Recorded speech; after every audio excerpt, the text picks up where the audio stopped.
Hello guys, कैसे हैं आप सभी। स्वागत है आपका आज के इस वीडियो लेक्चर्स में। ठीक, तो आज हम स्टार्ट करने जाने वाले हैं एक नया चैप्टर और उस चैप्टर्स का नाम है क्या, जनरल ऑर्गेनिक केमिस्ट्री, जीओसी। ठीक, अब इस जीओसी से रिलेटेड क्या है, तो बहुत ही बेसिक बेसिक चीजें हमें यहाँ पे पढ़ना है जो आगे आपको ऑर्गेनिक में क्या करेगी, बहुत ज्यादा हेल्पफुल रहेगी। ठीक, तो आइए बिना किसी टाइम वेस्ट के स्टार्ट करते हैं जनरल ऑर्गेनिक केमिस्ट्री। ठीक, अब ये जो जनरल ऑर्गेनिक केमिस्ट्री में है, तो इसमें हम क्या डिस्कस करने वाले हैं बेटा, इसमें हम डिस्कस करने वाले हैं कोई भी रिएक्शंस कैसे हो रही होगी, इंटरमीडिएट कैसे बन रहे होंगे, उन इंटरमीडिएट की स्टेबिलिटी कैसे होगी, किस तरह से वो प्रोडक्ट फॉर्मेशन में क्या करेंगे, तो हेल्प करेंगे। ठीक है, तो अब हम क्या देखने वाले हैं, हम ये देखने वाले हैं कि किस तरह से किसी भी रिएक्टेंट का कन्वर्जन किस में होगा भाई, प्रोडक्ट में होगा।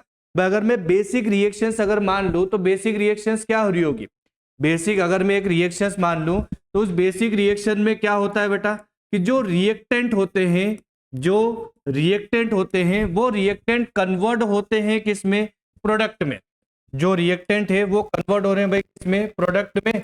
और उसी को हमने क्या बोल दिया, एक केमिकल रिएक्शंस बोल दी, उसी को हमने क्या बोल दिया, एक केमिकल रिएक्शन बोल दी। ठीक है, अब यहां पर देखें तो जो रिएक्टेंट है, इस रिएक्टेंट को भी हम कितने पार्ट में डिवाइड कर रहे हैं, तो दो पार्ट में डिवाइड कर रहे हैं।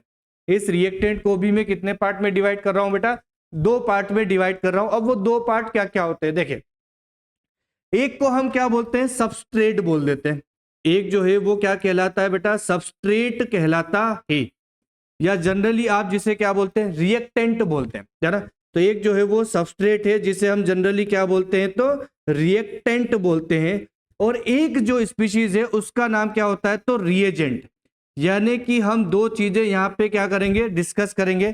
तो एक जो है वो हमारे लिए क्या हो गया, सबस्ट्रेट या रिएक्टेंट बोलते हैं, एक जो है वो क्या है बेटा, रिएजेंट है। ठीक है, अब इन दोनों में चीजें क्या है, तो जितने भी सबस्ट्रेट है, सबस्ट्रेट कौन से, आप जितने भी चैप्टर पढ़ने वाले हो, hydrocarbon, alkane, alkene, alkyne, aromaticity आ गए, तो बेंजीन रिंग आ गया, फिर alcohol, phenol, ether, aldehyde, ketone, carboxylic acid, amines, ये सभी जो है वो क्या है, आपके सबस्ट्रेट होने वाले। ये सभी जो है वो क्या होंगे बेटा, सबस्ट्रेट होंगे।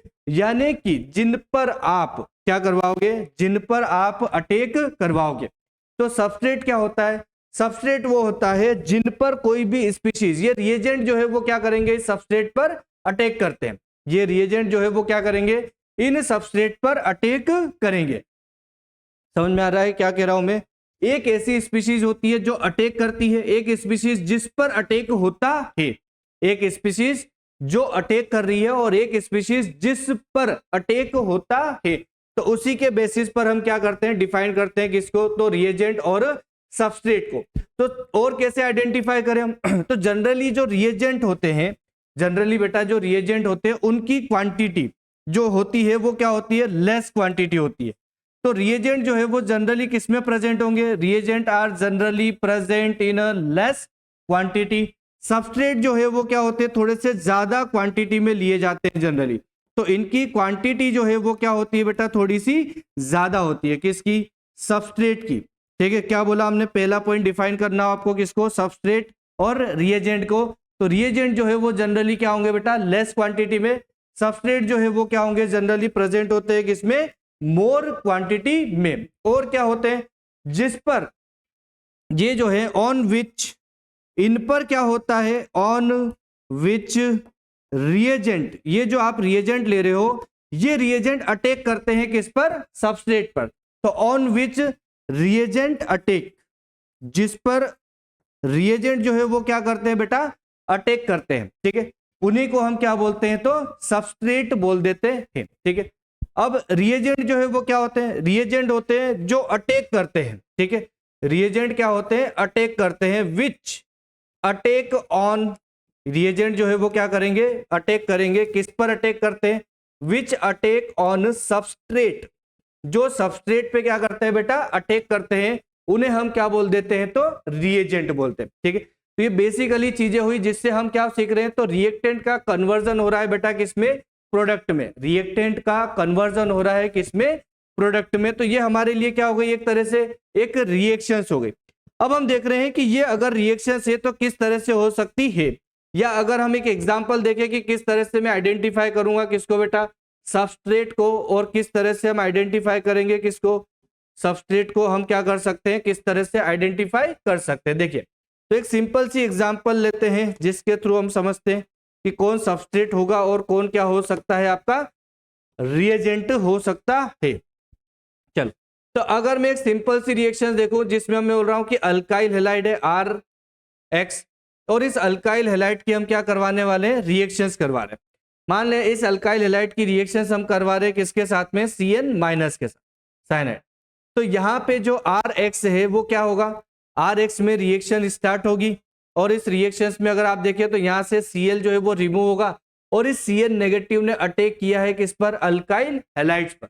इस Cn नेगेटिव ने अटैक किया है किस पर बेटा, अल्काइल हैलाइड पर। तो यहां पर ये जो Cn है ये किसको रिप्रेजेंट कर रहा है बेटा, ये रिप्रेजेंट कर रहा है किसको, रिएजेंट को, ठीक है। और जो RCl है ये किसको रिप्रेजेंट कर रहा है, ये आपका रिएक्टेंट या सबस्ट्रेट है। ये आपका क्या हो गया, रिएक्टेंट हो गया, या फिर हम इसको क्या बोल सकते हैं, तो सबस्ट्रेट बोल सकते हैं, ठीक है। अब फाइनली क्या होगा, फाइनली आपको क्या मिल जाएगा, प्रोडक्ट, कि R से अब कौन जुड़ गया, तो CN जुड़ जाएगा। R से कौन जुड़ जाएगा बेटा, CN जुड़ जाएगा। R से कौन जुड़ जाएगा, तो CN जुड़ जाएगा, और Cl जो है वो क्या हो गया, यहां से माइनस के फॉर्म में क्या हो गया, रिमूव हो गया। Cl जो है वो क्या हुआ, माइनस के फॉर्म में यहां पर रिमूव हुआ, ठीक है। तो इस तरह से हम देखेंगे कि रिएक्शंस होती है, और उस रिएक्शन में कुछ नई नई चीजें होते रहेगी, ठीक है। अब हम क्या बोल रहे हैं कि अगर ये रिएक्शंस हो रही है जिसमें सबस्ट्रेट है, रिएजेंट है ना, कुछ एक को रिमूव करके कोई दूसरी चीजें जो है वो क्या हो रही है, आ रही है उसमें, तो ये जो रिएक्शंस होती है ना ये भी अलग अलग तरह से होती है, ठीक है। रिएक्शन जो है वो भी क्या बोल रहा हूं मैं, अलग अलग तरह से हो सकती है। अलग अलग तरह से इन द सेंस कि कितनी स्टेप्स में कोई भी रिएक्शंस हो रही है। क्या बोल रहा हूं बेटा मैं, कितनी स्टेप्स में कोई भी रिएक्शन जो है वो परफॉर्म हो रही है। तो अगर हम देखें टाइप्स ऑफ स्टेप्स के बेसिस पर, है ना, टाइप्स ऑफ स्टेप्स के बेसिस पर कितनी तरह की रिएक्शंस है, तो कुछ रिएक्शंस ऐसी होती है जो एक ही स्टेप में कंप्लीट हो जाती है। कुछ रिएक्शन जो है वो क्या होती है बेटा, एक ही स्टेप्स में क्या होती है, कंप्लीट हो जाती है। इस तरह की रिएक्शंस को हम क्या बोलते हैं, वन स्टेप रिएक्शन। इस तरह की रिएक्शंस को हम क्या बोलते हैं, वन स्टेप रिएक्शन। ध्यान दीजिएगा, अब हम यहां से शुरू करने वाले हैं कि कौन इंटरमीडिएट बन सकते हैं, रिएक्शन में क्या क्या चीजें आना शुरू होती है। देखें, एक स्टेप में अगर कोई भी रिएक्शंस हो रही है, कितनी स्टेप में हो रही है बेटा, एक ही स्टेप में रिएक्शंस हो रही है, तो किस तरह से रिएक्शंस जो है वो होती होगी। देखें, तो हमने क्या बोला, एक कोई भी हमारे पास में क्या होगा, रिएक्टेंट, और वो रिएक्टेंट रिएक्ट करेगा किसके साथ में, रिएजेंट के साथ, और क्या बना लेगा, फाइनली प्रोडक्ट बना लेगा, ठीक है। तो हमने बोला कि हमारे पास में ये कार्बन है, इस कार्बन के पास में कितने, 3 बॉन्ड, और इससे जुड़ा कोई एक्स है, इससे क्या जुड़ा है, कोई एक एक्स है। अब ये रिएक्शंस हो रही है, और ये रिएक्शन कर रहा है किसके साथ में, वाई नेगेटिव के साथ। रिएक्शंस कर रहा है बेटा किसके साथ में, वाई नेगेटिव के साथ में। तो आप बोलोगे कि ये जो आपका ग्रुप है ये क्या हो गया, आपका सबस्ट्रेट हो गया। इसे हम क्या बोलेंगे, इसे हम बोलते हैं सबस्ट्रेट। और यहाँ पे जो वाई नेगेटिव है ये क्या हो गया आपके लिए, ये रिएजेंट हो गया ना। जनरली जो आपको एरो के ऊपर दिखे वो क्या होते हैं, तो रिएजेंट होते हैं। अब रिएक्शंस क्या होगी, यहां से ये जो एक्स है, यहां से ये जो एक्स है ये क्या होगा बेटा, रिमूव होगा, और ये एक्स रिमूव हुआ, और यहां से इस वाई ने क्या करा, इस अल्काइल हैलाइड पर या CX वाले बॉन्ड पे अटैक किया, ठीक है। अब जैसे ही इसने अटैक किया तो ध्यान दीजिए क्या बनना शुरू होगा। देखो, तो हमारे पास ये कार्बन है, और इस कार्बन के 3 वैलेंसी, 3 बॉन्ड पे तो कोई भी इफेक्ट, प्रभाव नहीं हुआ। अब इफेक्ट क्या होगा, यहां पर है आपका कौन सा, एक्स, और यहां पर अटैक किया हुआ क्या मान रहा हूं मैं, वाई मान रहा हूं। अब हम क्या बोल रहे हैं कि ये जो एक्स है ये रिमूव होना शुरू होगा, जैसे रिएक्शन होगी ये वाला एक्स यहां से क्या होगा, रिमूव, और उसकी जगह पे कौन आ सकता है, वाई। ये भी अलग अलग तरह से आ सकते हैं, वो बाद में देखेंगे अपन, ठीक है। अलग अलग तरह से आ सकते हैं, बट फिलहाल हम क्या बोल रहे हैं, ये जो एक्स है ये बाहर निकलेगा, और ये वाई जो है वो इस पे क्या करेगा, अटैक करेगा। मतलब ये है कि ये जो कार्बन और हेलोजन वाला बॉन्ड दिख रहा है, या कार्बन या एक्स वाला बॉन्ड दिख रहा है, ये ब्रेक होगा, और वाई वाला और कार्बन वाले के बीच में बॉन्ड फॉर्म्ड होगा। अब हम क्या बना रहे हैं, हम बना रहे हैं एक इंटरमीडिएट स्पेस वाली, मतलब मैं ये बोल रहा हूं कि ये वाला कार्बन के साथ में बॉन्ड पूरी तरह से ब्रेक नहीं हुआ, कार्बन और एक्स वाला बॉन्ड जो है वो पूरी तरह से ब्रेक नहीं हुआ, और एक हमने बोला वाई, जिसमें क्या बोल रहे हैं, कार्बन के साथ में उसने पूरी तरह से बॉन्ड फॉर्म नहीं हुआ है। तो इस तरह की हम क्या मान लेते हैं, एक इमेजिनरी, काल्पनिक, जिसका वास्तविक जीवन से कोई संबंध नहीं, ठीक है। तो हमने क्या मान लिया, एक इमेजिनरी स्टेट बना दी। इमेजिनरी स्टेट क्या रिप्रेजेंट कर रही है, इमेजिनरी स्टेट हमने ये रिप्रेजेंट करी कि मान रहे हैं कि ऐसा होता होगा कि ये वाला एक्स बाहर निकलेगा तो ये वाई आएगा, तो सीधी सी बात है वाई वाला बॉन्ड टूटेगा, सॉरी एक्स वाला बॉन्ड टूटेगा और वाई वाला बॉन्ड जो है वो फॉर्म होना शुरू होगा। तो हमने क्या कर दिया, हमने एक इमेजिनरी स्टेट बना दी, जिसके बेसिस पर हमने बोल दिया कि पुराने बॉन्ड पूरी तरह से टूटे नहीं है, नए बॉन्ड पूरी तरह से फॉर्म हुए नहीं है, पुराने बॉन्ड पूरी तरह से टूटे नहीं है, नए बॉन्ड जो है वो पूरी तरह से फॉर्म हुए नहीं है।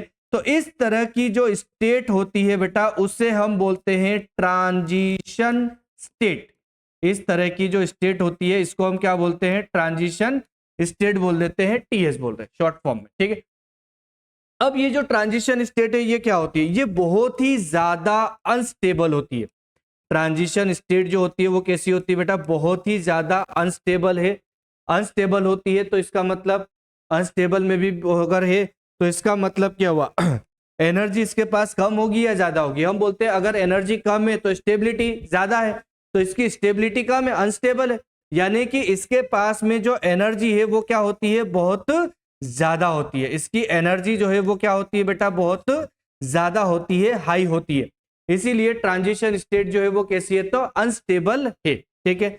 और हम क्या बोल सकते हैं, और हम ये बोल सकते हैं कि ओल्ड बॉन्ड जो है वो ब्रेक नहीं होते। ओल्ड बॉन्ड जो है वो क्या बोल रहा हूं मैं, कंप्लीटली ब्रेक नहीं होते। ओल्ड बॉन्ड जो है वो क्या बोल रहा हूं बेटा, कंप्लीटली ब्रेक नहीं होते हैं। और हमने बोला न्यू बॉन्ड जो है वो कंप्लीटली फॉर्म्ड नहीं होते। न्यू बॉन्ड जो है वो क्या हो रहे हैं, तो यहां पर कंप्लीटली फॉर्म नहीं हो रहे हैं। मतलब एक ऐसी स्टेट है, एक ऐसी स्टेट है बेटा जिसमें नए बॉन्ड पूरी तरह से बने भी नहीं है, पुराने बॉन्ड जो है वो पूरी तरह से टूटे भी नहीं है। अब हम क्या मान लेते हैं, अब हम फाइनली ये मान लेते हैं कि ये वाला बॉन्ड पूरी तरह से क्या हो गया होगा, ब्रेक हुआ होगा। और ये वाला बॉन्ड ब्रेक हुआ तो एक्स जो है वो क्या हो गया बाहर, किस फॉर्म में, तो एक्स माइनस के फॉर्म में क्या हो गया यहाँ पर बाहर, क्योंकि वाई माइनस वाली चीज आ रही है, तो एक्स जो रिमूव होगा वो भी किस फॉर्म में होगा भाई, माइनस वाली चीजों में। अब इस कार्बन से कौन जुड़ गया होगा, कौन अटैच हो गया होगा, तो वाई जो है वो क्या होगा, अटैच हो गया। तो ये हमने बोल दिया कि इसमें जो बनी हुई है चीजें वो क्या बन गई आपकी, तो इस कार्बन के साथ में ये तीन बॉन्ड, अब यहां से कौन अटैच हो गया आपका वाई। तो ये हमने बोला ये सबस्ट्रेट है, ये रिएजेंट है, तो ये फाइनली आपने क्या बना लिया, आपने बना लिया है प्रोडक्ट, ठीक है।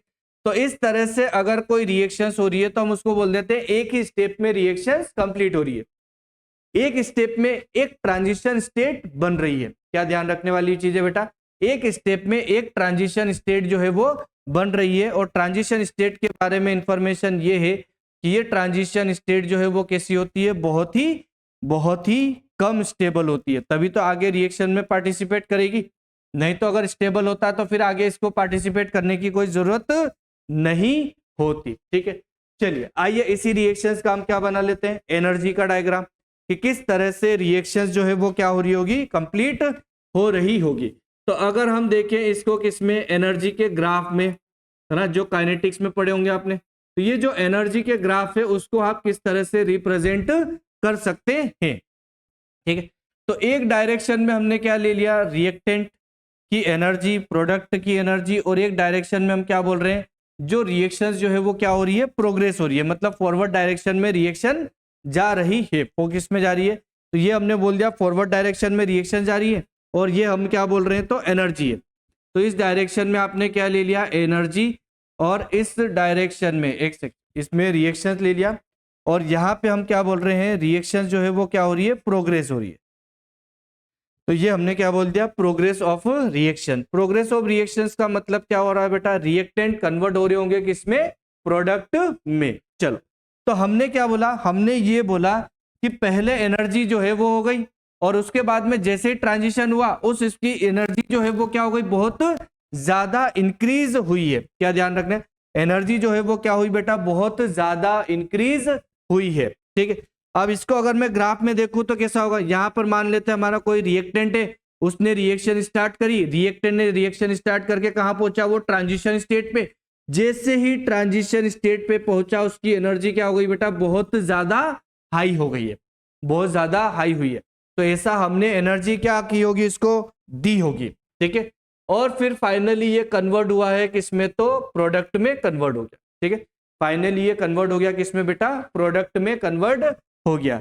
तो यहां पर जो है वो क्या है, रिएक्टेंट, और ये जो है वो एनर्जी रिप्रेजेंट कर रहा है किसकी, रिएक्टेंट की एनर्जी को रिप्रेजेंट कर रहा है। यहां जो है वो क्या है बेटा, प्रोडक्ट है, और ये जो है वो किसको रिप्रेजेंट कर रहा होगा, एनर्जी, किसकी एनर्जी बेटा, प्रोडक्ट की एनर्जी को रिप्रेजेंट कर रहा है। तो यहां पर आपने क्या करा, आपने इस रिएक्टेंट को क्या दी है, एक स्पेशल या एक्स्ट्रा एनर्जी दी होगी, तभी तो भाई ट्रांजिशन स्टेट के पास में इतनी एनर्जी आ गई। भाई पहले अगर आप देखें तो रिएक्टेंट के पास एनर्जी जो है वो क्या है, कम है, लेकिन जैसे ही हम ट्रांजिशन स्टेट के पास पहुंचे तो ये ट्रांजिशन स्टेट की एनर्जी तो बहुत ज्यादा है, तो आपने एनर्जी क्या होगी, गिवन हुई होगी। तो ये जो एक्स्ट्रा एनर्जी देते हैं हम, इसे हम क्या बोलते हैं, इसे हम बोलते हैं बेटा एक्टिवेशन एनर्जी। क्या नाम होता है इसका, एक्टिवेशन एनर्जी। एक्स्ट्रा हम एनर्जी देते हैं ताकि रिएक्टेंट कन्वर्ट हो सके किसमें, प्रोडक्ट में, ताकि रिएक्टेंट जो है वो कन्वर्ट हो सके बेटा किसमें, तो प्रोडक्ट में कन्वर्ट हो सके। ठीक है, तो ये इसका क्या हो गया, एनर्जी ग्राफ किसका, अगर रिएक्शंस जो है वो कंप्लीटली क्या हो रही है, एक ही स्टेप में कंप्लीट हो रही है। चलो और बात करते हैं इसके बारे में। हमने बोला ये पहाड़ी है एक तरह से, जितनी आसानी से ये पहाड़ी चढ़ेगा उतनी आसानी से रिएक्टेंट का कन्वर्जन प्रोडक्ट में हो जाएगा। जितनी आसानी से पहाड़ी कवर कर ले उतना ही रिएक्टेंट कन्वर्ट हो जाएगा किसमें, प्रोडक्ट में। मतलब ये वाली अगर एक्टिवेशन एनर्जी की वैल्यू कम हो, एक्टिवेशन एनर्जी की वैल्यू कम हो जाए, मान लो ऐसा ग्राफ होता, तो एनर्जी कम देना पड़ रही है आपको, कम देना पड़ रही है, तो रिएक्टेंट आसानी से कन्वर्ट होगा किसमें, प्रोडक्ट में। रिएक्टेंट जो है वो क्या होगा बेटा, आसानी से कन्वर्ट हो जाएगा किसमें, प्रोडक्ट में। इसका मतलब तो ये हुआ कि यदि एक्टिवेशन एनर्जी की वैल्यू जो है वो क्या हो, ज्यादा हो एक्टिवेशन एनर्जी की वैल्यू क्या हो गई, ज्यादा, मतलब प्रोडक्ट के बनने के चांस थोड़े से कम होने शुरू हो गए, या बन भी रहे होंगे तो उसकी रेट बहुत ही स्लो हो गई, उसकी रेट दर जो है वो क्या हो गई बेटा, बहुत ही स्लो हो गई। तो रेट ऑफ रिएक्शंस जो है वो क्या हो गई, कम या स्लो हो जाएगी। तो एक्टिवेशन एनर्जी पर डिपेंड कर गई आपकी क्या, रेट ऑफ रिएक्शन। दूसरा हम यहां से बोल सकते हैं कि अगर एक्टिवेशन एनर्जी क्या हो, कम, एक्टिवेशन एनर्जी कम, मतलब ये कुछ इस तरह से आ रहा होगा, तो इजीली कन्वर्ट हो जाएगा रिएक्टेंट किसमें बेटा, प्रोडक्ट में, इजीली कन्वर्ट हो जाएगा रिएक्टेंट किसमें, प्रोडक्ट में। तो फिर हम बोल सकते हैं कि रेट ऑफ रिएक्शंस जो है वो क्या होगी, फास्ट होगी, मतलब रिएक्टेंट इजीली कन्वर्ट हो जाएगा किसमें बेटा, प्रोडक्ट में, रिएक्टेंट इजीली कन्वर्ट हो जाएगा किसमें, तो प्रोडक्ट में। चलिए, तो ये किसके बारे में बात की हमने, जब रिएक्शंस जो है वो कितनी स्टेप में जब रिएक्शन जो है वो कितनी स्टेप में कंप्लीट हो रही है, एक ही सिंगल स्टेप में रिएक्शंस कंप्लीट हो रही है। दूसरा ये हो सकता है कि रिएक्शन जो है वो कितनी स्टेप में कंप्लीट हो जाए, 2 स्टेप्स में, रिएक्शन जो है वो कितनी स्टेप में कंप्लीट हो बेटा, 2 स्टेप में, तो हम उसको बोल देते हैं 2 स्टेप्स रिएक्शंस। 2 स्टेप में रिएक्शन जो है वो क्या हो जाएगी, कंप्लीट होगी, तो हम उसे क्या बोल सकते हैं, 2 स्टेप रिएक्शन। चलिए अब हम देखते हैं कि ये 2 स्टेप में होने वाली रिएक्शंस किस तरह से होती है।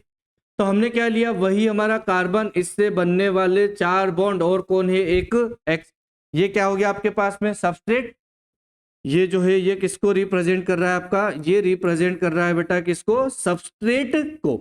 अब क्या हुआ, अब हम इसकी रिएक्शंस करवाना चाह रहे हैं किसके साथ में, वाई नेगेटिव के साथ में। अब क्या होगा, यहाँ पे रिएक्शंस करवाने चाह रहे हो किसके साथ में, वाई नेगेटिव के साथ में।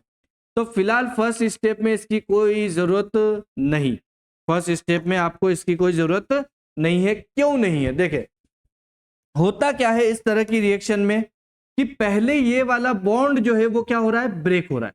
पहले क्या बोल रहा हूं मैं, ये वाला बॉन्ड जो है वो क्या हो रहा है, ब्रेक हो रहा है।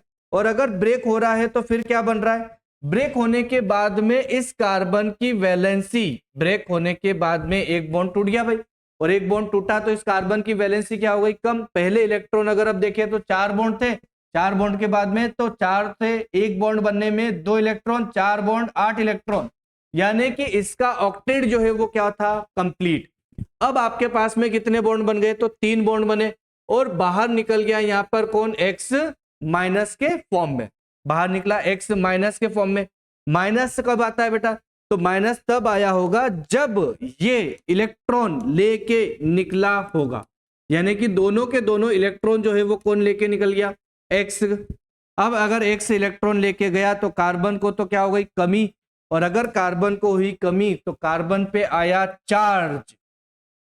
कौन सा चार्ज आया इस पर, पॉजिटिव चार्ज आया, मतलब कार्बोकेटायन फॉर्म हुआ है। क्या फॉर्म हो गया बेटा, यहां पर कार्बोकेटायन फॉर्म हुआ है। क्या ये वाली स्पीशीज स्टेबल थी, हाँ। क्यों स्टेबल थी, क्योंकि इस पर कोई भी चार्ज नहीं था। तो ये वाली स्पीशीज जो है वो कैसी है, स्टेबल है। स्टेबल, कोई चार्ज नहीं, कोई कर्जा है नहीं, जहां चार्ज आ जाए मतलब कर्जा याद रख सकते। तो अगर पॉजिटिव आया तो अब क्या हो गया, ये अनस्टेबल हो गया। अब पॉजिटिव चार्ज आया है, इसका मतलब ये कैसा हो गया बेटा, अनस्टेबल हो गया। तो आपने स्टेबल से किसको बना लिया, अनस्टेबल को। आपने क्या करा, स्टेबल से किसको बना लिया, अनस्टेबल को बना लिया। एक न्यूट्रल स्पीशीज से चार्ज स्पीशीज को बना ली। तो ये इस तरह की रिएक्शंस को, इस तरह की रिएक्शंस में ये जो स्टेप आ रही है, ये स्टेप कैसी होती है बेटा, स्लो स्टेप, और इसे हम बोलते हैं रेट डिटरमाइनिंग स्टेप। क्या बोलते हैं हम इसे, रेट डिटरमाइनिंग स्टेप बोलते हैं, ठीक है। क्या बोला हमने, रेट डिटरमाइनिंग स्टेप, यानी कि अगर रिएक्शन एक से अधिक स्टेप में हो रही है ना, अगर रिएक्शंस जो है वो एक से अधिक स्टेप में हो रही है तो एक ऐसी स्टेप्स होती है, हमेशा पहली ही नहीं, एक कोई ऐसी स्टेप्स होती है जो कैसी होती है बेटा, स्लो। जो स्लो होती है उसे हम बोलते हैं रेट डिटरमाइनिंग स्टेप्स, ठीक है। अब क्या होगा, अभी तो हमारे पास सिर्फ सबस्ट्रेट ने ही पार्टिसिपेट किया है, एक ही स्पीशीज ने।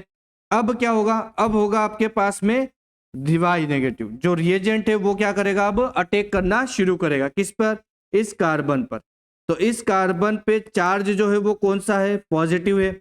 और अगर कार्बन पे चार्ज पॉजिटिव है तो अब हमारी जो स्पीशीज है वो भी तो कैसी है, नेगेटिव वाली चीज है। अब ये वाई नेगेटिव जो है वो क्या करेगा बेटा, इस कार्बोकेटायन पर, या जो पॉजिटिव चार्ज स्पीशीज बनी है इस पर आसानी से क्या कर सकता है, अटैक करेगा। और अगर आसानी से अटैक करेगा तो फाइनली क्या बना लेगा, प्रोडक्ट बना लेगा। तो अब क्या बन जाएगा, ये कार्बन से 3 बॉन्ड तो थे ही, और एक वापस बॉन्ड किसके साथ फॉर्म हो गया, वाई के साथ, और ये आपने क्या बना लिया, तो ये फाइनली क्या बन गया है, आपका प्रोडक्ट का फॉर्मेशन हुआ है। यहां पर सेकेंड स्टेप में कौन पार्टिसिपेट कर रहा है, सेकेंड स्टेप में आपका पार्टिसिपेट कर रहा है कौन बेटा, वाई नेगेटिव रिएजेंट, ठीक है। ये स्टेप जो है वो कौन सी है, ये स्टेप जो है वो कौन सी है बेटा, ये स्टेप होती है फास्ट। तो रेट ऑफ रिएक्शन कभी भी फास्ट स्टेप पर डिपेंड नहीं करती है, रेट ऑफ रिएक्शन कभी भी फास्ट स्टेप पर डिपेंड नहीं करती है, ठीक है। तो इसलिए हमने क्या बोला है, आरडीएस। आरडीएस का फुल फॉर्म क्या होता है, तो आरडीएस जो है वो क्या होती है, रेट डिटरमाइनिंग स्टेप्स। आरडीएस जो है वो क्या होती है बेटा, रेट डिटरमाइनिंग स्टेप्स, यानी कि आप इसकी हेल्प से, रेट डिटरमाइनिंग स्टेप्स की हेल्प से क्या निकालेंगे, रेट डिटरमाइनिंग स्टेप की हेल्प से क्या निकालेंगे, रेट निकालेंगे। मतलब इस रिएक्शंस के लिए जो भी चीजें रेट डिपेंड करेगी वो सब के सब इस स्लो स्टेप में आ रही होगी, और उन्हीं पर सारी चीजें जो है वो डिपेंड करेगी, ठीक है। चलिए, तो हमने बोला रिएक्शन जो है वो 2 स्टेप में हो सकती है, 2 स्टेप में होगी तो एक अनस्टेबल स्पीशीज बन रही है। ये जो अनस्टेबल स्पीशीज बन रही है इसे हम बोलते हैं बेटा इंटरमीडिएट, इसे हम क्या बोलते हैं, इंटरमीडिएट बन रहे हैं। तो ये इंटरमीडिएट बहुत काम की चीजें हैं, यानी कि इस इंटरमीडिएट पर चीजें जो है वो डिपेंड कर रही है, और ये एग्जैक्टली रिएक्शंस में फॉर्म होते हैं। ट्रांजिशन स्टेट ऐसा नहीं होता है लेकिन इंटरमीडिएट जो है वो एग्जैक्टली रिएक्शंस में क्या होते हैं बेटा, फॉर्म होते हैं। ठीक है, तो एक हमारा इंटरमीडिएट बन गया कौन सा, यहाँ पर अगर हम बात करें तो कार्बन पे क्या आया है, पॉजिटिव चार्ज। आगे अपन देखेंगे कि कितनी तरह से इंटरमीडिएट बना सकता हूं, इन इंटरमीडिएट की क्या क्या प्रॉपर्टीज हो सकती है। चलिए अब हम बनाते हैं इसका क्या, एनर्जी डायग्राम। तो अगर हम बनाए इसका एनर्जी डायग्राम तो किस तरह से होगा इसका एनर्जी का डायग्राम। ये हमने लिया एक एनर्जी और यहाँ पर हमने ले लिया क्या, वही रिएक्शन प्रोग्रेस। तो एक डायरेक्शन में हमने क्या ले लिया बेटा, एनर्जी, और एक डायरेक्शन में हमने क्या ले लिया यहाँ पर, रिएक्शन प्रोग्रेस ले लिया। एक डायरेक्शन में हमने क्या ले लिया, रिएक्शन प्रोग्रेस की। इस डायरेक्शन में हम बोल रहे हैं तो रिएक्शन जो है वो क्या हो रही है, आगे की तरफ बढ़ रही है। ठीक है, अब देखें हमने बोला कि ट्रांजिशन स्टेट जो है वो कैसी होती है, इमेजिनरी। जब एक से दूसरी चीजें बनती है तो उसके बीच में हम बनाते हैं जिसमें नए बॉन्ड जो है वो पूरी तरह से फॉर्म नहीं होते, ओल्ड बॉन्ड जो है वो पूरी तरह से ब्रेक नहीं होते। तो हमने बोला इंटरमीडिएट जो है वो तो फॉर्म होता है रिएक्शंस में। इंटरमीडिएट जो है वो क्या है, फॉर्म हो रहा है किसमें, रिएक्शंस में। मतलब रिएक्टेंट और इंटरमीडिएट के बीच में एक स्टेट बनेगी। क्या बोल रहा हूं मैं, एक जो आपने क्या लिया है, रिएक्टेंट, और ये रिएक्टेंट और हमने बोला कि एक क्या बना, इंटरमीडिएट। ठीक है, तो यहां पर ये रिएक्टेंट है और ये क्या रिप्रेजेंट कर रहा है बेटा, इंटरमीडिएट। क्या बोल रहा हूं मैं, ये जो है ये रिएक्टेंट है और यहां पे क्या बन गया आपका, इंटरमीडिएट। तो इस रिएक्टेंट से इंटरमीडिएट बनते समय ये भी तो हुआ होगा ना भाई, जैसे यहां पर हुआ होगा क्या, कि अगर यहां पर देखें हम तो ये वाला एक्स जो है वो पूरी तरह से रिमूव नहीं हुआ होगा। तो एक मैं इमेजिनरी स्टेट मान सकता हूं ना, जिसमें ये एक्स पूरी तरह से रिमूव नहीं हुआ हो। ठीक है, और अगर एक्स पूरी तरह से रिमूव नहीं हुआ तो इस रिएक्टेंट और इंटरमीडिएट के बीच में यहां पर क्या बन रही होगी बेटा, एक ट्रांजिशन स्टेट बन रही होगी। क्या बन रही होगी, ट्रांजिशन एक स्टेट बन रही होगी। फिर क्या बन गया आपके पास में, इंटरमीडिएट बना। अब ये इंटरमीडिएट वापस क्या करेगा, प्रोडक्ट में कन्वर्ट होगा। 2 स्टेप में रिएक्शन हो रही है, तो अब ये इंटरमीडिएट कन्वर्ट हो रहा है बेटा किसमें, प्रोडक्ट में। तो ये फाइनली मैं क्या मान लू, यहाँ पर प्रोडक्ट का फॉर्मेशन हो गया, कि फाइनली जो है वो क्या हो गया, यहाँ पे प्रोडक्ट का फॉर्मेशन हुआ है। अब देखो ये तो वास्तविक बनने वाली चीजें रिएक्शंस के दौरान, इंटरमीडिएट और प्रोडक्ट। इसका मतलब इस इंटरमीडिएट और प्रोडक्ट के फॉर्मेशन में, इंटरमीडिएट और प्रोडक्ट के फॉर्मेशन में एक और ट्रांजिशन स्टेट बन रही होगी। तो इसे हमने बोल दिया ट्रांजिशन स्टेट 1, इसे हमने बोल दिया ट्रांजिशन स्टेट कौन सी बेटा, सेकेंड। तो ट्रांजिशन स्टेट 1 बन रही है और एक ट्रांजिशन स्टेट बन रही है कौन सी, सेकेंड। ठीक है, चलिए अब अगर मैं इसके बारे में लिखना चाहूं तो क्या लिख सकता हूं, एक इंटरमीडिएट बन रहा है, रेट ऑफ रिएक्शन, सारी चीजें किस पे डिपेंड कर गई, इंटरमीडिएट पे।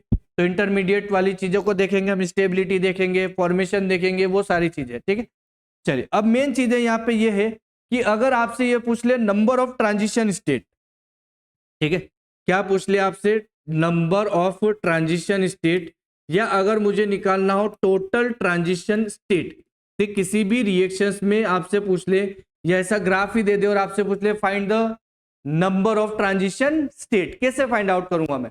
तो मैंने देखा रिएक्टेंट से एक इंटरमीडिएट बना और फिर क्या बन गया, प्रोडक्ट। रिएक्टेंट से एक इंटरमीडिएट बना और उस इंटरमीडिएट से क्या बन गया, प्रोडक्ट बना। मतलब रिएक्शन जो है वो कितनी स्टेप में हो रही है, 2 स्टेप में हो रही है। रिएक्शन जो है वो कितनी स्टेप में हो रही है, 2 स्टेप में। इंटरमीडिएट कितना बना है, एक इंटरमीडिएट बना, एक इंटरमीडिएट बना, ट्रांजिशन स्टेट कितनी आ गई, 2। एक इंटरमीडिएट बना, ट्रांजिशन स्टेट कितनी आ गई भाई, 2 आ गई। तो अगर मुझे टोटल ट्रांजिशन स्टेट निकालना हो तो मैं क्या करूं, टोटल ट्रांजिशन स्टेट निकालना हो तो मैं क्या करूं, जो टोटल आप काउंट कर लो किसको, टोटल आप काउंट कर लो किसको, इंटरमीडिएट को, टोटल इंटरमीडिएट, और इसमें आप क्या करें, प्लस कर दें, है ना। टोटल इंटरमीडिएट में आप क्या कर दे, तो प्लस कर दें किसको, टोटल इंटरमीडिएट में आप प्लस कर दें किसको, 1 को। ठीक है, तो यहां से आप क्या निकाल सकते हैं, आप निकाल सकते हैं टोटल ट्रांजिशन स्टेट, और ये हमेशा किसके इक्वल आएगी बेटा, ये हमेशा इक्वल आएगी टोटल इंटरमीडिएट। ठीक है, टोटल इंटरमीडिएट प्लस आप क्या कर दें, 1। ठीक है, जितनी भी आपके पास में क्या हो, इंटरमीडिएट हो, उस इंटरमीडिएट में आप क्या जोड़ दें, एक प्लस कर दें। जैसे आप एक प्लस करोगे तो आपके पास में क्या आ जाएगा, आपके पास में आ जाएगा एक इंटरमीडिएट बनने के बाद में टोटल ट्रांजिशन स्टेट के नंबर्स आ जाएंगे। ठीक है, चलिए अब ये तो हमने बोला कि रिएक्शंस हुई है, रिएक्शंस हुई है तो कितनी तरह से हो सकती है, 2 स्टेप में रिएक्शंस हो सकती है। अब हम देखते हैं कि एग्जैक्टली रिएक्शंस में होता क्या है, किस तरह से ये जो हमने इंटरमीडिएट बनाए हैं ये किस तरह से फॉर्म होते हैं, इंटरमीडिएट किस तरह से फॉर्म होते हैं। तो ये जब जो होते हैं वो किस पर डिपेंड करता है, ये सब चीजें डिपेंड करती है किस पर बेटा, बॉन्ड के फ्यूजन पर, बॉन्ड के ब्रेकिंग पर। तो जनरली अगर हम जो देखें ऑर्गेनिक में तो सब के सब किस में होंगे, कार्बन बॉन्डेड वाले ही होंगे और कोवेलेंट बॉन्ड होंगे, क्योंकि कार्बन जो है वो कौन सा बॉन्ड बनाता है, कोवेलेंटली बॉन्ड। तो अब आपको क्या करना है कि ये जो कोवेलेंट बॉन्ड है इसको ब्रेक करना है। क्या करना है आपको, कोवेलेंट बॉन्ड जो है उसको क्या करना है, ब्रेक करते सीखना है। तो हम हेडिंग लगा रहे हैं कौन सी, तो covalent bond fusion. Covalent bond को आप किस तरह से ब्रेक कर सकते हैं, या फिर हम इसी को क्या बोलते हैं, क्लीवेज बोलते हैं, है ना, ब्रेक करना, या फिर हम इसी को क्या बोलते हैं बेटा, क्लीवेज बोल सकते हैं। या फिर आप क्या करोगे, बॉन्ड को ब्रेक करोगे, या फिर आप क्या करोगे, बॉन्ड को ब्रेक करोगे। ब्रेक करने वाली प्रोसेस है तो हम इसको क्या बोल सकते हैं, और ब्रेकिंग बोल सकते हैं। तो बॉन्ड फ्यूजन, बॉन्ड क्लीवेज और बॉन्ड ब्रेकिंग, तीनों चीजें जो है वो उसका मतलब जो है वो क्या है बेटा, एक ही मतलब होता है। चलिए तो अगर हम बोले टोटल कितने एटम्स होते हैं, नॉर्मली अगर मैं बॉन्ड के बारे में बात करूं तो एटम्स जो है वो कितने होते हैं, 2, और 2 एटम के बीच में इलेक्ट्रॉन शेयर्ड होते हैं और दोनों इलेक्ट्रॉन इक्वली शेयर होते हैं। 2 एटम के बीच में अगर इलेक्ट्रॉन जो है वो कैसा होता है बेटा, इक्वली शेयर हो जाए, ठीक है, और इक्वली शेयर से जो बनने वाला बॉन्ड है उस बॉन्ड को हम क्या बोलते हैं, कोवेलेंट बॉन्ड। तो 2 एटम्स के बीच में अगर इलेक्ट्रॉन इक्वली शेयर हो रहा है तो हम बोलते हैं जो बॉन्ड बन रहा है वो कौन सा बॉन्ड बन रहा है, तो वो बॉन्ड बन रहा है आपका कौन सा, कोवेलेंट बॉन्ड बन रहा है। तो कार्बन में सभी में क्या होंगे, कोवेलेंट बॉन्ड ही प्रेजेंट होंगे।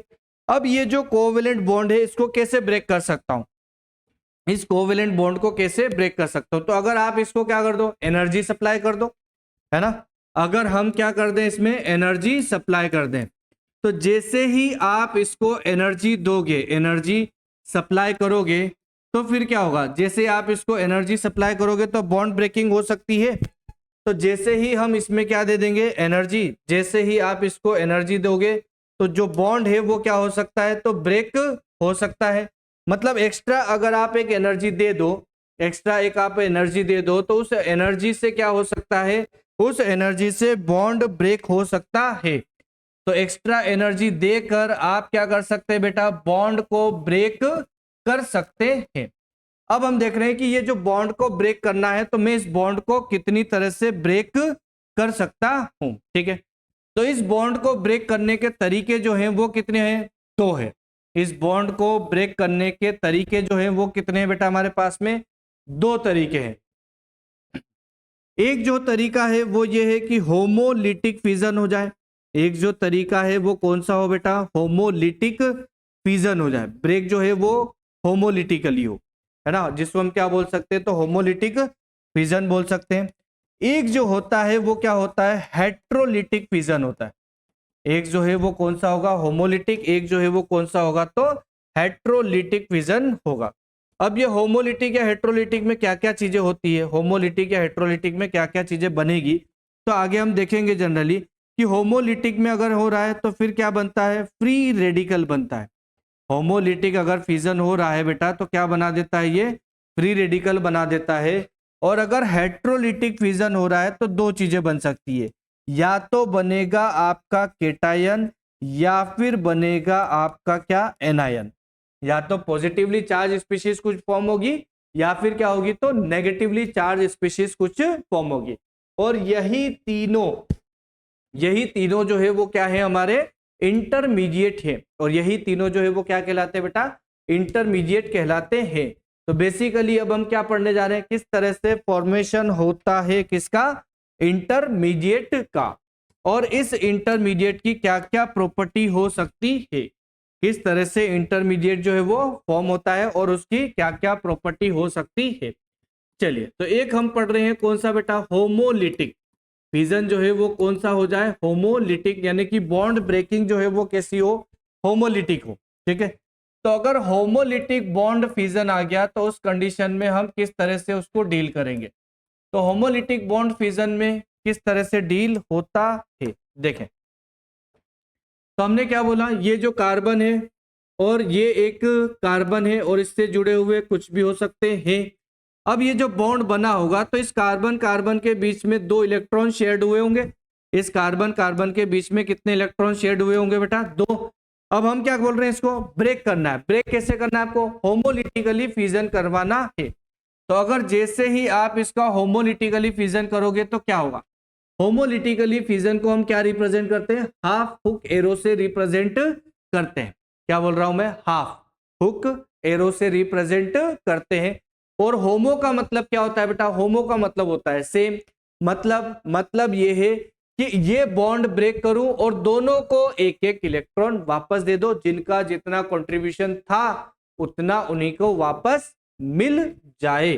चलिए, तो हमने होमोलिटिक फिजन किया तो ये वाला एक इलेक्ट्रॉन इस कार्बन को और ये वाला एक इलेक्ट्रॉन इस कार्बन को दे दिया। ठीक है, या तो आप ऐसा रिप्रेजेंट कर सकते हो या फिर ये ऐसा भी रिप्रेजेंट हो सकता है ना, लेकिन हाफ हुक एरो लगेगा। ठीक है, तो होमोलिटिक फिजन हुआ। होमोलिटिक फिजन से क्या हुआ, दोनों कार्बन को एक एक इलेक्ट्रॉन्स मिल गए। चलिए, अगर दोनों कार्बन को एक एक इलेक्ट्रॉन मिल गए तो बनने वाली स्पीशीज देखें। ये वाला कार्बन बना हुआ है, इस कार्बन के ये तीनों बॉन्ड एज इट इज है, इस कार्बन के तीनों बॉन्ड एज इट इज है। ये वाला कार्बन, इस कार्बन के ये तीनों बॉन्ड जो है वो भी क्या है, एज इट इज बने हुए हैं। और बॉन्ड फिजन के बाद में क्या हुआ, तो ये 2 इलेक्ट्रॉन थे, ये 2 इलेक्ट्रॉन में से एक इलेक्ट्रॉन इस कार्बन के पास आ गया, एक इलेक्ट्रॉन इस कार्बन के पास आ गया और एक इलेक्ट्रॉन इस कार्बन के पास आ गया। दोनों के पास में इलेक्ट्रॉन की संख्या जो है वो कितनी हो गई, एक एक और बढ़ गई। ठीक है, दोनों के पास क्या हो गए, एक एक इलेक्ट्रॉन्स जो है वो क्या हो गए बेटा, और इंक्रीज हो गए। तो ये जो बड़ा है इसे हम बोलते हैं कार्बन पर फ्री रेडिकल आ गया। क्या बोल रहा हूं बेटा मैं, कार्बन पर क्या आ गया है, फ्री रेडिकल आ गया है, जिसे हम बोलते हैं कार्बन फ्री रेडिकल्स। या फिर बेसिकली हम क्या बोल सकते हैं, तो फ्री रेडिकल का फॉर्मेशन हो गया। क्या फॉर्मेशन हो गया बेटा, यहां पर फ्री रेडिकल। अब ये जो फ्री रेडिकल है ये भी क्या होता है, ये भी आपका एक इंटरमीडिएट है। ये जो फ्री रेडिकल है, ये फ्री रेडिकल भी क्या है बेटा, एक इंटरमीडिएट है। चलो, तब यहाँ पे बन रहा है तो इसके बारे में हम थोड़ी सी बात कर ही लेते हैं कि ये जो फ्री रेडिकल है, ये फ्री रेडिकल का फॉर्मेशन कब हो रहा है या किस तरह से हम इसके बारे में बोल सकते हैं। चलो बताते जाओ। पहला तो आपको क्या दिख रहा है, बॉन्ड जो है ब्रेकिंग वो किस तरह का होना चाहिए, होमोलिटिक। भैया जी, अगर होमोलिटिक बॉन्ड फिजन होगा तो ही आपके पास में क्या बनेगा, फ्री रेडिकल फॉर्म होगा। होमोलिटिक बॉन्ड फॉर्म होगा, बॉन्ड ब्रेकिंग होगी, क्लीवेज होगी, तो ही क्या बनेगा आपके पास में, फ्री रेडिकल बनेगा। चलो, और क्या चीजें हो सकती है इसके बारे में, कब बन सकता है। तो हमेशा सॉल्वेंट जो हम लेते हैं वो कौन सा लेते हैं, यहाँ पर नॉन पोलर सॉल्वेंट लेते हैं। किस तरह का सॉल्वेंट यूज होता है, नॉन पोलर सॉल्वेंट में ये चीजें जो है वो बनती है। ठीक है, और आगे क्या दिख रहा है हमें, और आगे अगर हम देखें तो हेट्रोलिटिक बॉन्ड फिजन है। अब इस कार्बन को देखो, फ्री रेडिकल के बारे में लिखना है मुझे। इसके पास में ये एक बॉन्ड है तो 2 इलेक्ट्रॉन, फिर ये 2 इलेक्ट्रॉन और ये 2 इलेक्ट्रॉन, टोटल इलेक्ट्रॉन हो गए इसके पास में, इसके द्वारा कितने, 6। और एक ये फ्री रेडिकल भी, यानी कि इसके पास में नंबर ऑफ इलेक्ट्रॉन्स जो है, इसके पास में नंबर ऑफ इलेक्ट्रॉन जो है वो कितने हो गए, 7। तो अगर आपसे पूछे कार्बन फ्री रेडिकल में कितने इलेक्ट्रॉन है, तो नंबर ऑफ इलेक्ट्रॉन हम कितने बोल सकते हैं, 7 इलेक्ट्रॉन से। नंबर ऑफ इलेक्ट्रॉन जो है वो कितने हो गए, 7। अच्छा, अगर 7 इलेक्ट्रॉन है तो क्या इसका ऑक्टेट कंप्लीट है, क्या इसका ऑक्टेट जो है वो कंप्लीट है बेटा, नहीं। तो हम बोल सकते हैं कि इसका ऑक्टेट जो है वो कंप्लीट नहीं है, इनकम्प्लीट ऑक्टेट है। क्या बोल दिया हमने इसके पास में, इनकम्प्लीट क्या हो गया, ऑक्टेट हो चुका है। ठीक है, चलो इनकम्प्लीट ऑक्टेट के बाद में और क्या निकाल सकता हूं मैं, इनकम्प्लीट ऑक्टेट के बारे में और क्या बोल सकता हूं मैं। अब हम क्या निकाल सकते हैं, इसमें हाइब्रिडाइजेशन निकाल सकते हैं। ठीक है, कितने इलेक्ट्रॉन है इसके पास में, 6, 3 बॉन्ड बन रहे हैं सिग्मा, एक लोन पेयर तो हुआ नहीं है ना, बाकी बॉन्डिंग में पढ़ चुके हो तुम। ये जो 3 सिग्मा बॉन्ड बन रहे हैं, तो 3 सिग्मा बॉन्ड के कारण, 3 सिग्मा बॉन्ड के कारण इसमें अगर हम बोले हाइब्रिडाइजेशन, तो हाइब्रिडाइजेशन कौन सा होने वाला है भाई, हाइब्रिडाइजेशन हुआ इसके पास में कौन सा, sp2। हाइब्रिडाइजेशन जो है वो कौन सा हो गया, sp2। और अगर हाइब्रिडाइजेशन पता चल गया तो आप क्या निकाल सकते हैं, ज्योमेट्री निकाल सकते हैं इसकी। अगर मुझे हाइब्रिडाइजेशन पता चल जाए, तो हाइब्रिडाइजेशन पता चल जाए तो आप इसकी क्या बता सकते हो, ज्योमेट्री बता सकते हो। किस तरह की ज्योमेट्री इसमें होगी कार्बन फ्री रेडिकल के पास में। तो sp2 है, sp2 है तो ज्योमेट्री कैसी होगी, sp2 है, ज्योमेट्री कैसी होगी भाई, ट्राइगोनल होगी। ठीक है, 2 हाइब्रिड sp2 है, 3 हो गए, 3 हाइब्रिड ऑर्बिटल हो गए, और एक लोन पेयर पूरी तरह से इसके पास में प्रेजेंट नहीं है। ठीक है, तो ज्योमेट्री कैसी हो जाएगी इसकी, ट्राइगोनल हो जाएगी। ठीक है, ज्योमेट्री जो है वो कैसी हो गई बेटा, इसके पास में ट्राइगोनल हो गई। ठीक है, और क्या बोल सकते हैं हम, चलो और अगर इसके बारे में बात करना चाहें तो हम क्या लिख सकते हैं, और अगर आपको लिखना चाहो तो क्या क्या लिख सकते हो। हाँ, तो ज्योमेट्री आ गई आपके पास में कौन सी, ट्राइगोनल, है ना। हालांकि एक इलेक्ट्रॉन है तो थोड़ा बहुत वो करता है कंट्रीब्यूशन ना, ठीक है, बट मोस्टली बोल सकते हैं। हाँ, और इसके बारे में आप क्या क्या लिख सकते हो, बस आप इसको ऑब्जर्व करते जाओ और देखते जाओ। Total number of electron species कितनी है बेटा, 7 है। 7 है तो कभी भी पेयर्ड इलेक्ट्रॉन हो सकते हैं क्या, अगर 7 है तो मैं 2-2 के पेयर भी बना दूं तो क्या पेयर्ड इलेक्ट्रॉन हो सकते हैं क्या, नहीं।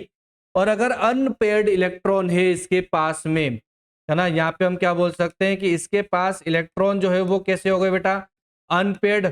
और अगर अनपेयर्ड इलेक्ट्रॉन है तो बताओ ये पैरा मैग्नेटिक होगा या फिर डाई मैग्नेटिक होगा। अनपेयर्ड इलेक्ट्रॉन है तो अनपेयर्ड इलेक्ट्रॉन्स के कारण ये पैरा मैग्नेटिक होगा या फिर ये कैसा होगा, डाई मैग्नेटिक होगा। पैरा मैग्नेटिक बोल सकते हैं, तो ये जो है ये कैसा हो गया, ये हुआ आपका पैरा मैग्नेटिक। ठीक है, ड्यू टू अनपेयर्ड इलेक्ट्रॉन, सब ओड वाले सब कैसे होते हैं बेटा, पैरा मैग्नेटिक ही होते हैं ना। 7 इलेक्ट्रॉन है, इलेक्ट्रॉन की कमी है, ऑक्टेट कंप्लीट नहीं है। रिएक्टिविटी क्या होगी इसकी, बहुत ज्यादा होगी, क्योंकि ऑक्टेट कंप्लीट करने के लिए रिएक्शन फास्ट करेगा। रिएक्शन अगर फास्ट कर रहा है तो इसकी रिएक्टिविटी के लिए बारे में अगर हम बोले, अगर हम क्या बोले इसकी रिएक्टिविटी के बारे में बोले तो क्या हो गया, रिएक्टिविटी क्या हो गई इसकी, बहुत ज्यादा हो गई ना। चलिए, एक मेन प्रॉपर्टी कि अगर मुझे इसको स्टेबल बनाना है तो इससे जुड़ने वाले ये ग्रुप अगर यहाँ पे जुड़ेंगे, ये यहाँ पे कोई ना कोई क्या जुड़ेंगे बेटा, ग्रुप, ये इस तरह से इस कार्बन से जुड़े होंगे, कुछ ना कुछ ग्रुप जुड़े होंगे। अब इस कार्बन से जुड़ने वाला ग्रुप मुझे कैसा चाहिए, तो इसके पास में नंबर ऑफ इलेक्ट्रॉन कैसे है बेटा, 7 इलेक्ट्रॉन है, तो इसके पास में इलेक्ट्रॉन्स की कमी है, ऑक्टेट जो है वो कैसा है, इनकम्प्लीट है। और अगर ऑक्टेट इनकम्प्लीट है तो ये चाहेगा कि अगर इसको कोई इलेक्ट्रॉन देने वाला मिल जाए, अगर इसको कौन मिल जाए बेटा, इलेक्ट्रॉन देने वाला मिल जाए, तो उस कंडीशन में ये कैसे हो जाएंगे, उस कंडीशन में तो ये बिल्कुल ज्यादा स्टेबिलिटी फाइंड कर लेंगे। तो अगर ये ज्यादा स्टेबिलिटी फाइंड आउट कर सकते हैं तो उसके लिए मुझे क्या देखना पड़ेगा, उसके लिए मुझे क्या देखना पड़ेगा कि ये जो कार्बोकेटायन है ये किससे अटैच्ड होना चाहिए, किससे अटैच होना चाहिए। ठीक है, तो अगर मुझे इसकी स्टेबिलिटी बढ़ाना है, कार्बन फ्री रेडिकल की स्टेबिलिटी को क्या करना है बेटा, बढ़ाना है, तो कार्बन फ्री रेडिकल की स्टेबिलिटी कब बढ़ जाएगी, जब इससे कौन जुड़ा हो, जब इससे जुड़ा हो इलेक्ट्रॉन डोनेटिंग ग्रुप। क्या होते हैं इलेक्ट्रॉन डोनेटिंग ग्रुप, सब अभी अपन बात करेंगे। फिलहाल हम देख रहे हैं कि स्टेबिलिटी कब बढ़ सकती है। तो हमने बोला कि ऐसे ग्रुप जुड़े हो जो इसको इलेक्ट्रॉन दे, क्योंकि इसके पास तो इलेक्ट्रॉन की कमी है, और अगर इसके इलेक्ट्रॉन की कमी की पूर्ति हो गई, पूरी हो गई, तो फिर इसकी स्टेबिलिटी बढ़ जाएगी। और अगर स्टेबिलिटी बढ़ गई तो इसके लिए तो बेनिफिशियल चीजें हो गई, प्लस वाली चीजें हो गई ना। ठीक है, तो ये ओवरऑल हम लिख सकते हैं किसके बारे में, ये ओवरऑल हम लिख सकते हैं बेटा किसके बारे में, होमोलिटिक फिजन के बारे में। कि किस तरह से होमोलिटिक फिजन होता है और किस तरह से इस होमोलिटिक फिजन में फ्री रेडिकल का फॉर्मेशन होता है और उस फ्री रेडिकल में क्या क्या चीजें प्रेजेंट होती है। चलो और क्या क्या देख सकते हैं अब हम देखते हैं कि अगर होमो की जगह कौन सा बॉन्ड फिजन हो जाए, हेट्रोलिटिक बॉन्ड फिजन हो जाए, और अगर हेट्रोलिटिक बॉन्ड फिजन हो जाए तो उसमें क्या क्या चीजें होगी। ठीक है, तो ये हमारा होमोलिटिक हुआ। नेक्स्ट हम देख रहे हैं कौन सा बेटा, हेट्रोलिटिक बॉन्ड फिजन। तो हमने बोला हेट्रो में तो क्या हो गया, हेट्रो मतलब क्या हो गया, डिफरेंट वाली चीजें है ना, सेम नहीं हो तो हम उसे क्या बोल देते हैं, हेट्रोलिटिक। सेम अगर चीजें नहीं हो जाए तो हम उसे क्या बोल देते हैं बेटा, हेट्रोलिटिक। तो ये हमने बोला कार्बन, ये और इससे जुड़ा हुआ दूसरा कार्बन। फिर हमने बोला एक बॉन्ड को बनने में 2 इलेक्ट्रॉन का कंट्रीब्यूशन, दोनों कार्बन ने क्या किया होगा, दोनों का कंट्रीब्यूशन किया होगा। अब इसमें 2 तरीके से हो सकता है। अब 2 तरीके क्या क्या हो सकते हैं देखें, या तो क्या हो सकते हैं कि ये जो 2 इलेक्ट्रॉन है ये दोनों के दोनों इलेक्ट्रॉन इस कार्बन पर पहुंच जाए, तो हम कंप्लीट हुक से क्या करेंगे या कंप्लीट एरो से हम इसको रिप्रेजेंट करते हैं। ठीक है, तो यहां पर एक चीज ये बन सकती है। अब देखिए इस कार्बन के पास में 3 बॉन्ड, एक ये 2 इलेक्ट्रॉन पूरी की पूरी तरह से इस कार्बन पर आए तो इसको तो कमी हुई, और इलेक्ट्रॉन अगर कोई डोनेट कर दे तो उस पर चार्ज कौन सा, पॉजिटिव, और इस कार्बन के पास में नेगेटिव चार्ज, 2 इलेक्ट्रॉन इसके पास में आ गए है ना, तो इस पे चार्ज जो है वो कौन सा हो गया, पॉजिटिव हो गया। यानी कि ये वाला कार्बन जो है वो पॉजिटिव है और ये वाला कार्बन कैसा हो गया, तो नेगेटिव हो गया।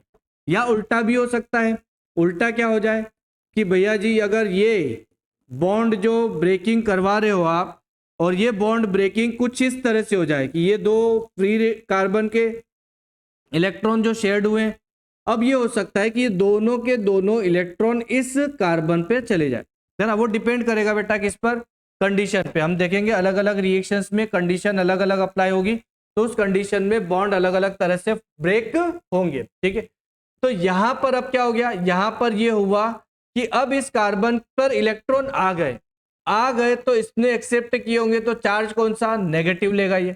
दूसरा वाला अगर हम कार्बन देखें तो उससे इलेक्ट्रॉन दूर चले गए, और अगर दूर चले गए तो इस कार्बन पर क्या चार्ज आएगा, तो पॉजिटिव चार्ज आएगा। क्या चार्ज आएगा बेटा, पॉजिटिव चार्ज आता है। ठीक है, तो एक जो बना वो क्या बना आपका, कार्बोनियम आयन। एक जो बना जिसको हम क्या बोलते हैं, कार्बोनियम आयन बोलते हैं। कार्बोनियम आयन कौन सा, या इसको आप याद रख सकते हो कार्बोकेटायन। कार्बन पर जो चार्ज है वो कौन सा है, पॉजिटिवली चार्ज है, तो हम उसको क्या बोलते हैं, कार्बोकेटायन बोलते हैं। एक जो है वो क्या बन गया आपका, कार्बन पर चार्ज कौन सा आ गया, उल्टा लिख दिया, सॉरी उल्टा हो गया, भारी मिस्टेक हो गया। देखें कार्बन पर क्या हो गया, पॉजिटिव चार्ज, तो अगर कार्बन पर क्या आ जाए आपका, पॉजिटिव चार्ज आ जाए, तो उसको हम बोलते हैं कार्बोनियम आयन। ठीक है, इसको हम क्या बोल देंगे, कार्बोनियम आयन बोल सकते हैं, या फिर आप सिंपली ये बोल सकते हो कार्बोकेटायन। कार्बन पे चार्ज जो है वो कौन सा आ गया, पॉजिटिव, तो हम इसको क्या बोल सकते हैं, कार्बोकेटायन भी बोल सकते हैं। ठीक है, अब ये जो है ये क्या हो गया, कार्बन पर नेगेटिव चार्ज, तो इसको हम क्या बोलते हैं, कार्बेनायन, कार्बेनियम, इसको क्या बोलते हैं हम, कार्बेनायन। या फिर आप सिंपली क्या बोल सकते हो, कार्बन पे चार्ज कौन सा हो गया, नेगेटिव, तो हम बोल सकते हैं कार्बोएनायन। ठीक है, कार्बोएनायन, या कार्बन पे जो चार्ज है वो कौन सा है, तो नेगेटिवली चार्ज, एक ही बात होगी ना।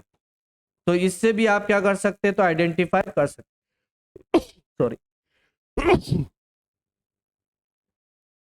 हाँ, तो यहाँ पे दो तरह के क्या बन रहे हैं, इंटरमीडिएट बन रहे हैं। एक जो है वो क्या है, एक जो है वो क्या बन रहा है बेटा, कार्बोएनायन नेगेटिव चार्ज स्पीशीज, एक जो बन रहा है वो पॉजिटिव चार्ज स्पीशीज। ये जो नेगेटिव चार्ज स्पीशीज है इसके पास में, चलो अच्छा अलग से ही बात करते हैं, तो हमारे पास में अब क्या आ गए, 2 इंटरमीडिएट बन गए। एक जो बना वो कार्बोकेटायन बना, और एक क्या बना है, कार्बोएनायन बना। तब हम इसमें बात कर लेते हैं एक एक के बारे में कि क्या होता है कार्बोएनायन और क्या होता है कार्बोकेटायन। ठीक है, क्या होता है कार्बोएनायन और क्या होता है कार्बोकेटायन। तो पहला हम देख रहे हैं किसके बारे में, तो कार्ब एनायन के बारे में। कार्बन पर जो चार्ज था वो कौन सा था, नेगेटिव चार्ज था। देखो तो कुछ इस तरह से स्पीशीज बन रही होगी, ये 2 इलेक्ट्रॉन और यही 2 इलेक्ट्रॉन क्या बन जाते हैं, नेगेटिवली चार्ज। इसको हमने क्या बोला, कार्ब एनायन बोल दिया, नेगेटिव चार्ज। चलो पहली चीज किससे मिलके बना है, तो हम बोल सकते हैं इस तरह के फॉर्मेशन में हेट्रोलिटिक बॉन्ड फिजन होता है। बॉन्ड जो है वो किस तरह का हो रहा है बेटा, हेट्रोलिटिक बॉन्ड फिजन हो रहा है। ठीक है, ठीक है। दूसरा आपसे क्या पूछ ले, नंबर ऑफ इलेक्ट्रॉन्स, है ना, इसके पास में नंबर ऑफ इलेक्ट्रॉन्स कितने हैं, तो 3 बॉन्ड में दिख रहे हैं, 2 4 6 और एक ये 2 8। तो इसके पास में इलेक्ट्रॉन्स कितने हैं, टोटल 8 है। अच्छा, अगर 8 इलेक्ट्रॉन है तो क्या हम बोल सकते हैं इसका ऑक्टेट जो है वो क्या होगा, कंप्लीट होगा। इसका ऑक्टेट जो है वो क्या हो गया भाई, कंप्लीट हो गया। ठीक है। अगर आपसे पूछ ले इसमें हाइब्रिडाइजेशन कितना है, कौन सा है, तो 3 तो ये हो गया और एक लोन पेयर आ गया, 3 तो ये हो गया और एक क्या हो गया बेटा, लोन पेयर। तो हाइब्रिडाइजेशन कौन सा हो गया इसमें, sp3, 3 और 1 4। चलिए अगर sp3 है तो इसकी आपसे क्या पूछ सकता है, वो ज्योमेट्री बता दो भाई। तो ज्योमेट्री sp3 वालों की कैसी होती है, टेट्राहेड्रल, लेकिन एक लोन पेयर है तो पिरामिडल आ जाएगी। ज्योमेट्री जो है वो नॉर्मली कैसी होती है, टेट्राहेड्रल, लेकिन एक लोन पेयर आ गया, लोन पेयर आ गया तो ज्योमेट्री कैसी लिखूंगा बेटा, पिरामिडल लिखूंगा। ठीक है। 8 इलेक्ट्रॉन है, 8 इलेक्ट्रॉन है तो सबके सब इलेक्ट्रॉन पेयर्ड होंगे या अनपेयर्ड होंगे, 8 इलेक्ट्रॉन है तो सारे के सारे इलेक्ट्रॉन पेयर्ड होंगे या अनपेयर्ड होंगे बेटा, सारे के सारे इलेक्ट्रॉन जो है वो कैसे होंगे, पेयर्ड होंगे। अगर इलेक्ट्रॉन पेयर्ड है, सारे के सारे इलेक्ट्रॉन जो है वो कैसे हो जाए, पेयर्ड हो जाए। तो अनपेयर्ड था तो डायमैग्नेटिक, पेयर्ड हो तो कैसा हो जाएगा, पेरा मैग्नेटिक नेचर होगा। ठीक है, इसका नेचर जो है वो कौन सा हो गया बेटा, पेरा मैग्नेटिक नेचर होगा। क्यों होगा पेरा मैग्नेटिक, क्योंकि सारे इलेक्ट्रॉन्स जो है वो कैसे होगा, इसके पेयर्ड है। अगर पेयर्ड इलेक्ट्रॉन है तो पेरा मैग्नेटिक, पेयर्ड होता है तो कैसा होता है, डाईमैग्नेटिक। पेयर्ड अगर इलेक्ट्रॉन है तो कैसा होता है, डाईमैग्नेटिक। तो ये कैसा हो जाएगा आपका, डाईमैग्नेटिक हो जाएगा। इसमें क्या लिख दिया अपन ने, अनपेड इलेक्ट्रॉन है और अनपेड इलेक्ट्रॉन है तो वो कैसा होता है, पेरा मैग्नेटिक। हाँ सही, अनपेड है तो पेरा मैग्नेटिक और अगर पेड है तो फिर कैसा होगा, डाई मैग्नेटिक होगा। चलिए अब अगर हम देखें कि इसकी स्टेबिलिटी कब कम हो सकती है और कब ज्यादा हो सकती है, तो इसकी स्टेबिलिटी को अगर मैं चेक करूं तो कैसे चेक करूंगा, हमें तो क्या चाहिए कि इसके पास में इलेक्ट्रॉन जो है वो कितने बेटा, 8। ये ध्यान रखना है मेन आपको कि अगर इसके पास में 8 इलेक्ट्रॉन है तो इसको ऑक्टेट कंप्लीट करने के लिए और इलेक्ट्रॉन की कोई आवश्यकता नहीं। अगर इसको और इलेक्ट्रॉन चाहिए ही नहीं, अगर इसको और इलेक्ट्रॉन चाहिए ही नहीं तो ये किसी से लेगा भी नहीं।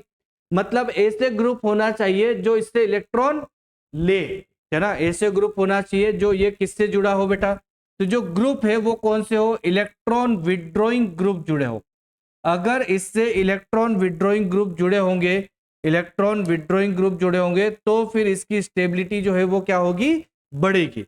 ठीक है, तो फिर इसकी स्टेबिलिटी जो है वो क्या होगी बेटा, इंक्रीज होगी, क्योंकि इसको इलेक्ट्रॉन लेना नहीं है, इसे तो क्या करना है, इलेक्ट्रॉन देना है।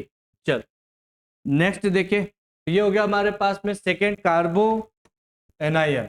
ठीक है, नेक्स्ट देखते हैं हम कौन सा, कार्बो केटायन। कार्बन पे चार्ज जो है वो कौन सा हो जाए, पॉजिटिव आ जाए, तो उसे हम बोलते हैं कार्बो केटायन या कार्बो केटायन। इसे हम क्या बोल देते हैं, कार्बो केटायन। तो एक आपके पास में क्या आ गया अब, कार्बो केटायन या कार्बोनियम आयन। चलो कब बना था कार्बोनियम आयन, तो हमने बोला था इस कार्बन के 3 बॉन्ड तो थे ही, इससे इलेक्ट्रॉन्स जो है वो क्या हो गए थे, दूर चले गए थे। चलो क्या क्या लिख सकता हूं, ये भी फॉर्म कब हो रहा है, ये भी तभी फॉर्म हो रहा है जब बॉन्ड का ब्रेकिंग कैसा हो, हेट्रोलिटिक हो। तो पहला तो हम बोल सकते हैं हेट्रोलिटिक बॉन्ड फिजन से ये फॉर्म होता है। अगर आपसे पूछ ले नंबर ऑफ इलेक्ट्रॉन कितने दिख रहे हैं, 3 बॉन्ड दिख रहे हैं, 3 बॉन्ड के बाद में तो इसके पास इलेक्ट्रॉन कितने होंगे, 6 इलेक्ट्रॉन प्रेजेंट होंगे। ठीक है, अच्छा 6 इलेक्ट्रॉन है तो क्या इसके पास में वैकेंट ऑर्बिटल होगा क्या बेटा, 6 इलेक्ट्रॉन को रखने के लिए कितने ऑर्बिटल चाहिए? 6 इलेक्ट्रॉन को रखने के लिए 3 चाहिए ना, तो इसके वैलेंशियल में तो s और p3 था, तो इसके पास में क्या है, वेकेंट ऑर्बिटल जो है वो प्रेजेंट होता है। ठीक है, नेक्स्ट आपसे पूछ ले क्या कि इसके पास हाइब्रिडाइजेशन कौन सा है, तो हाइब्रिडाइजेशन कौन सा हो गया, sp2 है ना। और अगर sp2 है तो ये इसकी ज्योमेट्री जो है वो कैसी होगी, sp2 है तो इसकी ज्योमेट्री जो है वो कैसी होगी, ट्राइगोनल प्लेनर। ज्योमेट्री जो है वो कैसी आ गई बेटा, इसकी ट्राइगोनल प्लेनर आ जाएगी। ये बहुत काम की चीज है क्योंकि ज्योमेट्री जो है वो इसकी कैसी आ रही है बेटा, प्लेनर। और इस प्लेनर ज्योमेट्री के कारण जब हम रिएक्शंस करवाएंगे तो देखेंगे अटैक जब करवाना है तो कहां कहां से इस पर अटैक हो सकता है। ठीक है, तो ज्योमेट्री जो है वो इसकी कैसी है, प्लेनर ज्योमेट्री होती है। हाइब्रिडाइजेशन sp2 है। चलो क्या छूट गया, ऑक्टेट कंप्लीट है या नहीं है इसके पास में, तो हम बोल सकते हैं इनकम्प्लीट ऑक्टेट होता है। ऑक्टेट इसके पास में कंप्लीट नहीं है, इनकम्प्लीट ऑक्टेट होता है, यानी कि ऑक्टेट कंप्लीट नहीं है, इलेक्ट्रॉन की कमी है। एक और लिख सकते हैं हम, इलेक्ट्रॉन डेफिशिएंट है ना, इलेक्ट्रॉन की इसके पास में क्या है, कमी है, तो हम क्या बोल सकते हैं, इलेक्ट्रॉन डेफिशिएंट है। 6 इलेक्ट्रॉन रखना हो मुझे, कितने इलेक्ट्रॉन रखना है बेटा, 6 इलेक्ट्रॉन रखना है इसमें। तो अगर हम बोले कार्बोकेटाइन के पास में 6 इलेक्ट्रॉन है और 6 इलेक्ट्रॉन है तो कैसे हो जाएंगे, पेयर्ड। और अगर इलेक्ट्रॉन पेयर्ड हो गए तो इसका नेचर कैसा होगा, पेयर्ड हो तो डाईमैग्नेटिक।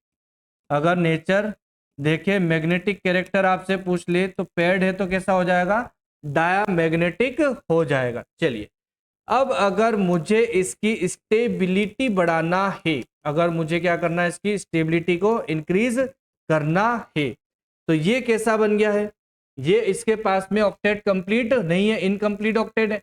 और अगर इनकम्प्लीट ऑक्टेट है तो ये इलेक्ट्रॉन चाहेगा, और अगर इसको आसानी से इलेक्ट्रॉन मिल जाए तो इसके तो स्टेबिलिटी बढ़ने के चांस ज्यादा होंगे भाई।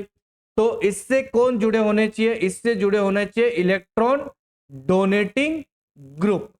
ऐसे ग्रुप चाहिए इसको जो इलेक्ट्रॉन को क्या करते हो, डोनेट करते हो। तो अगर इलेक्ट्रॉन डोनेटिंग ग्रुप इससे जुड़े हैं तो इसकी स्टेबिलिटी को क्या कर देंगे, बढ़ा देंगे। तो इसकी स्टेबिलिटी जो है वो क्या करेंगे, तो बढ़ा देंगे। ठीक है, तो आज हमने क्या पढ़ लिया, आज हमने पढ़ लिया है किसके बारे में, किस तरह से रिएक्शंस होती है, किस तरह से इंटरमीडिएट बनते हैं। और हमने इन इंटरमीडिएट के बारे में पढ़ा है कि 3 तरह के इंटरमीडिएट जनरली बन रहे हैं। इसके अलावा भी इंटरमीडिएट होते हैं ना, जैसे कार्बिन होता है, नाइट्रीन, तो उसकी बात अब जहाँ पे रिएक्शंस में आएगी तब वहां पे कर लेंगे। ठीक, फिर हमने देखा है कि इन कार्बोकेटाइन या इन इंटरमीडिएट के पास कौन कौन सी प्रॉपर्टी है, कब इनकी स्टेबिलिटी कम, कब इसकी स्टेबिलिटी, कब इनकी स्टेबिलिटी जो है वो ज्यादा हो सकती है। ठीक है, तो सिर्फ इंटरमीडिएट के बारे में पढ़ा। ठीक है, कल से हम देखते हैं इसके बारे में कि न्यूक्लियोफिलिसिटी क्या है, इलेक्ट्रोफिलिसिटी क्या है, मतलब रिएजेंट के बारे में देखेंगे जो अटैक करते हैं। ठीक है, थैंक यू गाइस।